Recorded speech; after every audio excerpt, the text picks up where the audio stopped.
નમસ્કાર. વિક્રમ સંવત 2082, માક્ષર અમાસ, તારીખ 20 ડિસેમ્બર 2025, શનિવાર. આજના મુખ્ય સમાચાર. રાજ્યની એસઆઈઆર ડ્રાફ્ટ યાદી જાહેર. કુલ મતદારોમાંથી 14.5% નામ કપાયા. 20-21 ડિસેમ્બરે રાજ્ય સ્તરની શળાગા પરીક્ષા. 350થી વધુ વિદ્યાર્થી વેદ, વ્યાકરણ અને જ્યોતિષશાસ્ત્રના કંઠપાઠ કરશે. ગુજરાત યુનિવર્સિટીનો પ્રવેશ કાર્યક્રમ 6786 બેઠક માટે 19મી સુધી રજીસ્ટ્રેશન થશે. ભારત વિશ્વનું સૌથી આકર્ષક બજાર 2028 સુધીમાં 10 ગણા ધનિક વધશે. ઉત્તર ભારતમાં હિમવર્ષાને પગલે ઠંડા પવન ફૂંકાતા શીતલહેર. વડોદરા નલિયા કરતાં પણ સૌથી ઠંડુ 11.2 ડિગ્રી ઠંડી.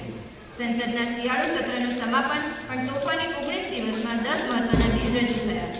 5મી T20માં હાર્દિક પંડ્યાની ઝંઝાવાતી બેટિંગ. 16 બોલમાં અડધી સદી. અંતિમ T20માં ધમાકેદાર વિજય. આજના મુખ્ય સમાચાર સમાપ્ત થયા. નમસ્કાર.